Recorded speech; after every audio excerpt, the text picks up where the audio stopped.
भारत के इतिहास में एक ही प्रधानमंत्री हैं, श्रीमती इंदिरा गांधी जी। कोर्ट ने जिनको करप्ट प्रैक्टिसेस और माल प्रैक्टिसेस के लिए दोषी साबित कर दिया, उसके बाद उन्होंने कोर्ट के निर्णय को रौंद दिया। और एक ही बार नहीं रौंदा गया, 2 बार रौंदा गया। 1985 शाहबानो केस कि जब लगा सुप्रीम कोर्ट शरिया के खिलाफ जा रहा है, तो Supreme Court has been trounced by the brutal majority in the parliament in favour of sharia and this was a secular state. मैं यह भी बताना चाहता हूं कि उन्होंने अपने समय में क्या कहा था, ये क्या विचार था, ये केवल 10 सेकंड की क्लिप अगर आप सुने। Does Mr. Shah know what is happening in the political world? What are the forces at work which want to destroy a developing economy? Is a judge competent to decide that? Then why have democracy? Why have elections? Why have political people in power? ये किसकी आवाज है? श्रीमती इंदिरा गांधी जी। और ये किस विचार से प्रेरित है, ये भी मैं बताना चाहता हूं। जिसको आप डेमोक्रेसी कहते हैं, मैं बताना चाहता हूं, Hitler addressed Reichstag on 26th of April 1942 and Hitler said, I expect the German legal profession to understand that the nation is not there for them, but they are here for the nation. From now onwards, I shall intervene and will remove from the office those judges who evidently do not understand the demand of the hour. और इंदिरा गांधी जी ने क्या कहा था? Parliament के floor पे कहा गया था कमिटेड जुडिशरी की बात, और यह कहा गया था कि जजेस को हमारी विचारधारा के अनुरूप चलना होगा।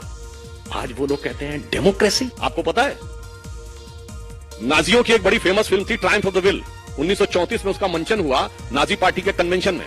उस मंचन के समाप्त होने के बाद हिटलर के राइट हैंड व्यक्ति रूडोल्फ हेस, जो बाद में अरेस्ट हो गया था, 92 में शायद उसकी डेथ हुई, उसने नारा लगवाया था, Hitler is Germany and Germany is Hitler.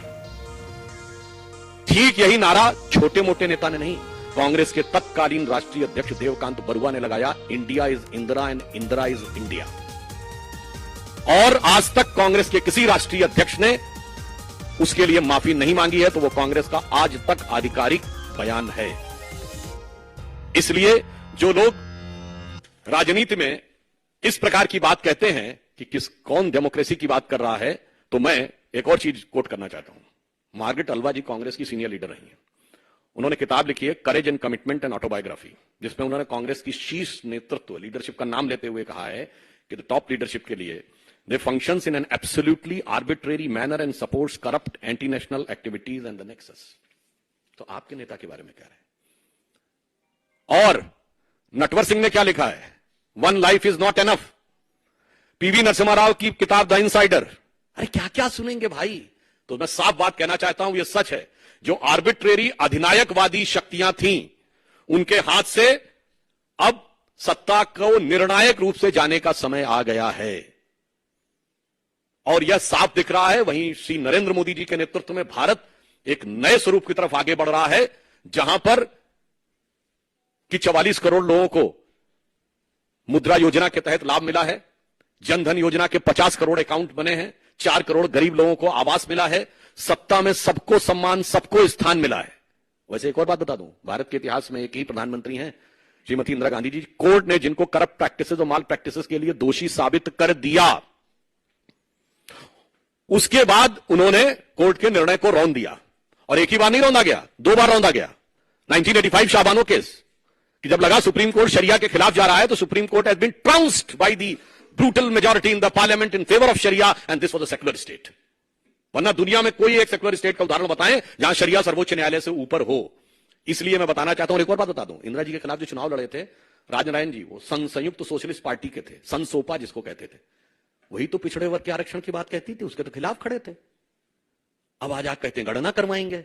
जब हाथ में सारी सत्ता थी तब तो कुछ किए नहीं, तब तो सदैव विरोध में रहे, और आज आके कहते गणना करवाएंगे। इसलिए मैं अंत में कहना चाहूंगा कि खड़गे जी ने एक और जो गंभीर बात बोली है, वो मैं सारे करोड़ों देशवासियों से कहूंगा, इसको गंभीरता सोचिए। उन्होंने कहा कि हम गुलाम थे, और कहते हैं कि तुम लोग गुलाम के भी गुलाम थे।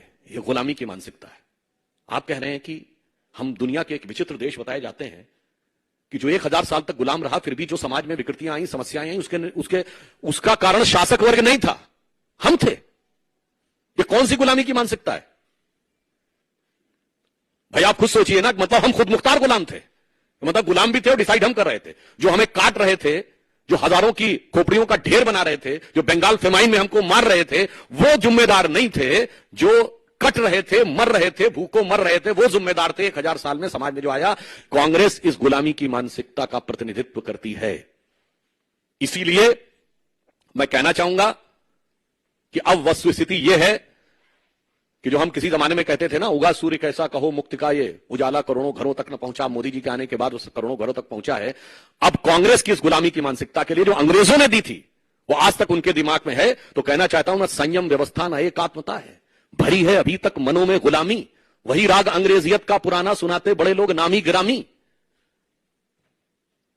बहकती मदिर जिंदगी की लयों में अभी मुक्ति गायन स्वरों तक न पहुंचा, उगा सूर्य कैसा कहो मुक्ति का ये उजाला करोड़ों घरों तक न पहुंचा। मतलब अभी भी बहकते कदम है, स्वतंत्रता का मुक्ति का वास्तविक गायन उनके कान में नहीं पहुंच पाया है। इसलिए यह सच है कि गुलामी की मानसिकता से इस देश को मुक्त करने का निर्णय जो देश की जनता ने लिया था, I am quoting again on 18th of May 2014 the Sunday guardian of London, जिन्होंने हमें गुलाम बनाया, उनके अखबार को कोट कर रहा हूं। उन्होंने लिखा था कि 16th of May 2014, जिस दिन मोदी जी के नेतृत्व में स्पष्ट बहुमत की सरकार मिली, should be known as a day of second independence in India and the शीर्षक था it was second tryst with India's destiny. क्योंकि उन्होंने कहा कि लंबे समय तक स्वतंत्रता के बाद उस विचार का शासन रहा जो ब्रिटिश कॉलोनियल लीगेसी को रिप्रेजेंट करता था। पहली बार एक ऐसे हाथ में एब्सोल्यूट पावर आई है, अटल जी के समय में एब्सोल्यूट पावर नहीं थी, एब्सोल्यूट पावर आई है जिसका इंसेप्शन एंड इंस्पिरेशन यानी उत्पत्ति और प्रेरणा में ब्रिटिश कॉलोनियल लीगेसी से कोई लेना देना नहीं है, जो पूर्णता भारतीय है। इसलिए ये कांग्रेस और कांग्रेस गोत्र के जितने दल हैं, उन सब के लिए भविष्य निश्चित रूप से निर्णायक अवसान की तरफ बढ़ रहा है और उसी कारण वो भयाक्रांत होकर इस प्रकार की अनर्गल बातें